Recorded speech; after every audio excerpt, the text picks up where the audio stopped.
It is halftime, and so that means it is time to rant. Welcome in, everybody. Caden McFarland alongside Christy Marie, and things are getting fun around here. I guess first thing, my only regret regarding the rant right now, I just wish we could do it outside because it feels absolutely perfect. But our college football season is going swimmingly, Chris. OU at 7-0, OSU at 6-0. Those two programs have never started a season both 7-0, so we could make history next week. OU beating TCU, OSU over Texas, and TU a winner yesterday as well. I thought the weather was going to be the highlight last night, especially you getting to be out there. A little chilly. You had to wear the jacket on the live shot. Glad we got you in, but that wasn't the highlight, I don't think, from field level. Superman is what they call him. Caleb Williams making his starting debut. He had already done the thing where he pulled the Red River game out of the fire. Now with a week of practice as the starting quarterback, what would it look like? And I got to say, Chris, here he comes. Whatever expectations I had, and they were pretty high, you know, coming off of what we saw against Texas. Yeah.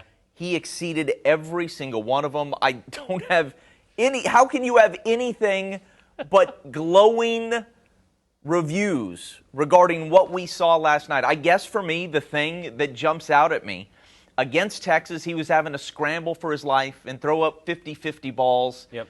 And it was fantastic, and those highlights will live on forever, but you wondered, okay, so is this sustainable? Can you live like this with the true freshman quarterback? Yeah. And last night, it was a very different story. He was in such complete command of the offense.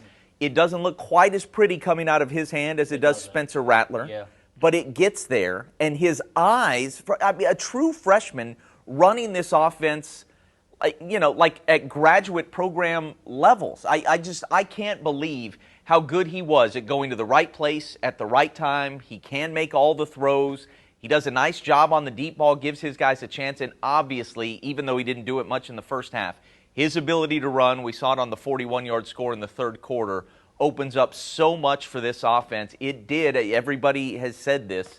It felt so much more like Lincoln Riley's offense when Baker Mayfield was at the controls or when Kyler Murray was at the controls. And to be saying that about a true freshman making his first start, the possibilities are endless, as they say. He was phenomenal. It was, I think the thing that impressed me most, which is something that I've harped on before, was how the RPO, how the read options worked better. Because he's actually either handing it off or being able to run it. He can actually read and is a threat to run. Kennedy Brooks, 165 yards last night. Like, some just ridiculous numbers coming off the 200-yard game. I think he only gets that room because you need an extra defender to look at Caleb. Without question, They ran 9.1 yards per play. 525 yards on 58 plays in that game. That was not happening earlier in this season. And that's because Caleb is able to keep his eyes downfield. You have to basically use resources on defense to keep an eye on him. I think he turns the entire tide of this offense with his legs. Everything's better. The offensive line blocks better with him in there. The receivers are doing a better job. Lincoln Riley talked about how if you just do some of the little things, the big plays will come, and we saw that. You speak to the running game, and that's what I expected based on what we had seen against Texas. But they had fewer than 100 yards rushing into the third quarter of this game. They were able to kill the final 6 minutes of clock, and Kennedy Brooks had a big second half, and Caleb popped the big one in the second half. But early on, he built the lead and grew the lead from the pocket. And I didn't necessarily expect to see that. A lot of it just making the right play. I don't want to say dink and dunk stuff, but look, he wasn't looking for the home run ball on every play, but because he was able to move the chains with everything else, the home run ball did open up. And there, you know, TCU was basically tackling OU receivers that were going deep. It literally happened. He could have hit on I don't know how many deep balls. I would say 3 at least. He's awfully accurate with that. Everything looks better, and for this to be where we are, 1 week in, is pretty amazing. What about Kirk Herbstreit? Yeah. Saying he's wondering about a Heisman contention. He's saying, hey, what are the odds of a true freshman coming in midway through the season asking about it would have the Heisman? It would have to look this way every single week. My understanding is if you go back in history, Heisman winners never miss even like a game or a couple of games, much less half the season. But like, how about we steer this away from the Heisman and more to like, can he be the story of the second half? Look, here's the thing: Oklahoma has not looked like a top 4 team, a playoff team all year long, and they did last night. They did, and they did in the second half of Now Texas. the defense wasn't great, and that needs to get better. But if you were going to try and fire out the top 4 teams in the country by the eye test today, they would not have passed that test for the first 6 games. No, absolutely not. They did last night. And which is interesting, too. And a quick thought on the defense is that the first, 5 games, we were talking about the defense saving them. The defense didn't play that well last night. If Spencer Rattler is under center, do they win that game with the way the defense played? I think that's a great question. And it probably speaks to why Lincoln Riley made the move he did last week and why he made the move he did, he says, midweek. I don't believe that at all. No, I mean, he Spencer knew wasn't coming off the Cotton Monday. Bowl turf that Caleb Williams was going to be his starter last night. And all credit to Lincoln Riley for making the move that certainly could not have been easy. And you do, I feel for Spencer Rattler because there's no question in my mind this is a guy who has the kind of talent that can succeed at the next level. And it will be very interesting to see what he does. Does he go to another school next year to polish up that NFL resume? Does he just take his chances with the NFL draft process at the end of this season? Maybe Caleb gets hurt and he gets another chance and he gets to be the hero, like Jalen Hurts was in the SEC championship game a few years back. But I was glued to him on the sideline, his reactions, how little interaction there is between he and Caleb, regardless of what Lincoln Riley's saying in the postgame press conference. I would call that a pretty icy relationship. It seems that way to me, and you can understand why. But look, and not to run down the kid, but Spencer Rattler is a great thrower of the football, a great passer. But I would say that Caleb Williams has the makings of a great quarterback. He does everything that you need to do at that position. Spencer Rattler's got the eye-popping arm talent, but Caleb Williams has everything else. It wouldn't have been as stark a difference on the deep balls if Spencer Rattler wasn't as good as he is with throwing them. Like, you can tell that there's something different about it because Spencer Rattler just has that. I still haven't put my finger on exactly what went on. The offensive line was not great early in the season, but I still don't have they looked great last concrete answers for why it wasn't better with Spencer Rattler. But it is great with Caleb Williams, and there's no denying that. All right, Oklahoma State had just a monumental win yesterday. I think you have Austin. to hold them just as high. I think you have to hold that win just as high in regard because that was a fantastic game. Oh, yeah, that was the best win in the state. That was one of the best wins in the country, save Purdue going up there and beating Iowa like they did. But Mike Gundy, I don't want to call him the mayor of Austin because he wouldn't get elected for anything, but he owns that town right now. Look, I didn't see this thing coming, Chris. At 17-3 with Texas marching for even more. Who in the world would have said OSU was going to end up winning this game? I actually did say it. I texted my friends because my one friend is a Texas fan. I said, right where we want them. They are right where we want them. They do have trouble closing. Yeah, that's the exact kind of game Texas loses. But that's the thing. That's because of the memes. That wasn't because you actually think, oh, yeah, OSU's going to turn it on and win this game. 85-yard interception touchdown return. Play of the game. No play of the game. Coming up right here. You texted me it was the play of the season, and I absolutely agree. I absolutely agree. Here it is. Look at this. Jason Taylor. Put him on offense because all he does is score touchdowns. We've talked about that, right? He's talked about it in press conferences. He's like, I'm fast, put me on offense. That's the thing. He can outrun anyone on the field. And he sat on that route beautifully. He read the quarterback perfectly. That was all homework, film study. It was a beautiful, just start to finish play. And then you turn the tide, 17-13 at the half. And then OSU's defense, the best on third down last season. One of the best in the country this season. I'm making the argument that they are the best second half defense in the country. They have allowed 7 points in a second half twice, and they shut out Boise State in the second half, and they won that game. This game, Texas goes down and they score. It was tough. It makes the lead 24-13. It's not good. But then OSU forces 4 3-and-outs, a 4-play turnover on downs, and then Texas has their final chance of the game, 8 points down, first play from scrimmage. They go out and pick it off. OSU's defense does what they need to do to bring the offense back into the game. And in this case, what they needed to do was allow 1 touchdown and then be nothing short of perfect. It was absolute perfection. And it was amazing to watch because you blink or you get up to go to the bathroom when OSU's punting, and they got the ball back. The defense gave the offense the time they needed, the field position they needed, the opportunities they needed to be able to go down and score and figure out this defense, and the offense did what it needed to do. Jim Knowles has these kids playing a brand of ball that is so tough and so smart. Absolutely. Is there a first-round pick on this defense anywhere? I would be hard-pressed to find one. Malcolm Rodriguez is draftable. He's in the draft. A lot of guys are draftable, but is there a first-round talent anywhere? And yet they are playing unquestionably at a top 10 level defensively. Easily. These guys know the game. They are tough.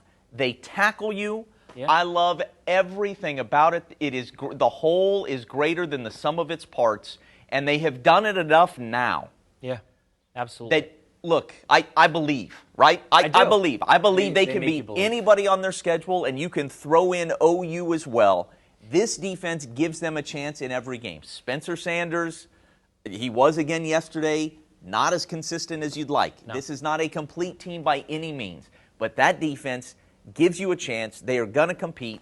The fact that they had it handed to them on the first few drives and then just found a way to grind Texas down, and they found answers. Some of the adjustments Knowles makes.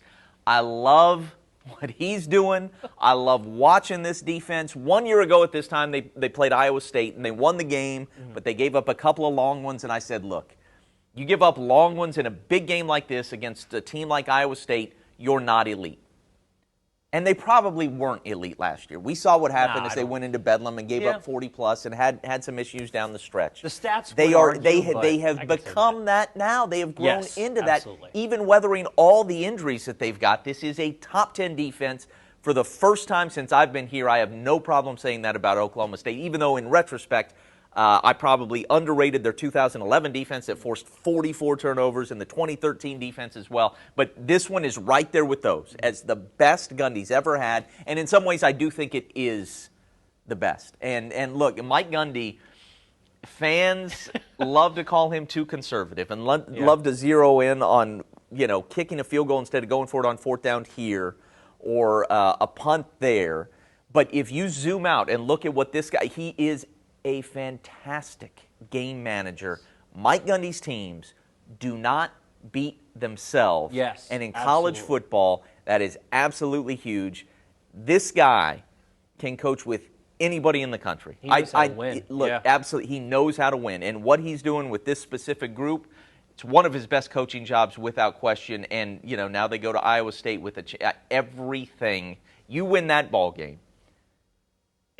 And we're talking about I don't want to say almost certainly, but the Bedlam rematch in the Big 12 championship game for the first time feels like something close to a certainty. This is a huge ball game in Ames next week. I cannot wait for Bedlam no matter what. Yeah. Because at that point, you get a couple of, I don't want to call these confidence games for Caleb Williams, but you have a couple good games that he can kind of put on a show, learn how to run the offense, and Lincoln Riley isn't going to let him just sling the ball downfield. He's going to let him learn the offense as he's going, so it might not look as pretty as you want it to look or might not be like the scoreline that you want it, but he's going to learn how to run the offense in a game situation. So you have Caleb Williams under center for a few weeks. Hopefully he stays healthy and keeps the job and all that. And then you have Mike Gundy and Jim Knowles trying to figure out how to beat him in Bedlam. And then you potentially get a rematch. Yeah.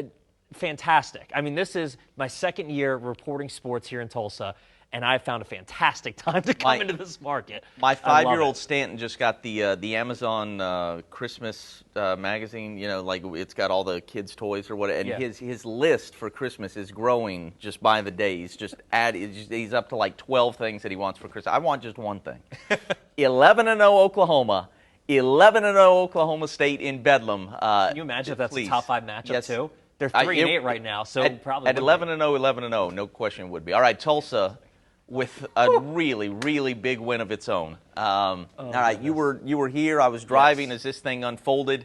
32-31 the final. Your thoughts on TU escaping Tampa? I tell you what, TU has heart. You can put. You have that. You throw these two teams into a bag in this game, especially in the second quarter.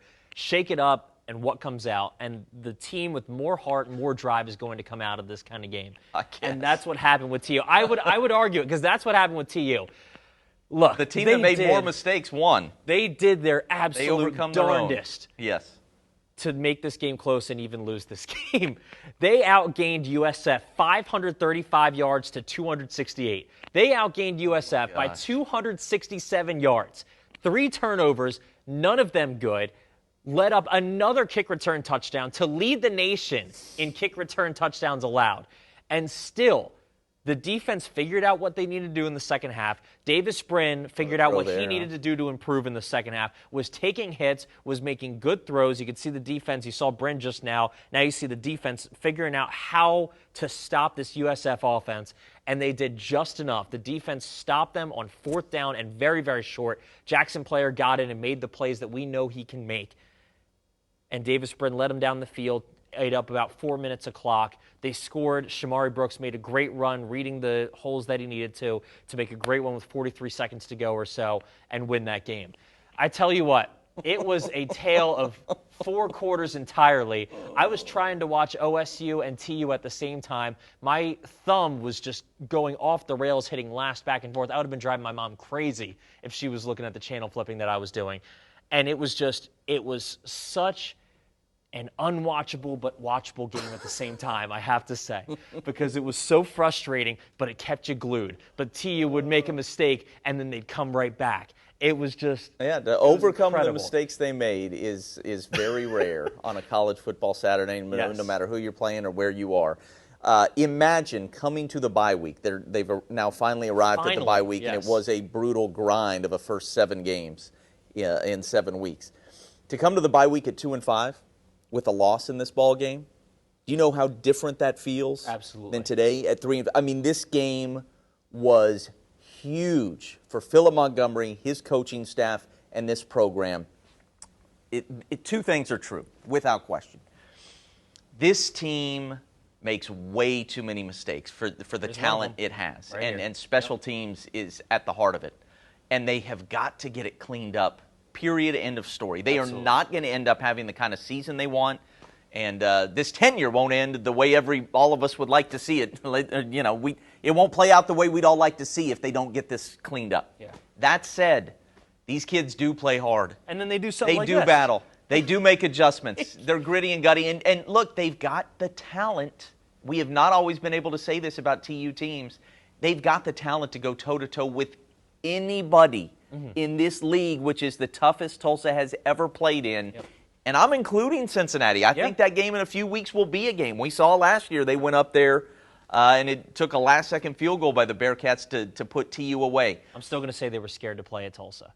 They can play with anybody, and the fact that Philip Montgomery has recruited all of that talent and coached all of it up, and they look the way they do off the hoof, is all really, really good stuff. Yeah. If they can just use this bye week to clean some things up, I feel like this team can have a really nice finish to the season. Very winnable game coming next Friday against Navy. Yep. Should win that one. That gets you to 4-4. And that's in Annapolis, that one? No, that's here. That one, they get it here too. Oh, my goodness. And I really do. I know Cincinnati's blowing the doors off people. They look like a top 5 team. What they did yesterday against UCF was impressive. So is Ohio I'm just State. saying, TU kind of loves those moments. They love being the underdog in those moments. Very good chance Cincinnati would overlook them at least to some extent. I have that game circled as, like, if you win that one, it atones for everything. It atones for a 35-point loss against Houston and the embarrassing loss to UC Davis in the opener.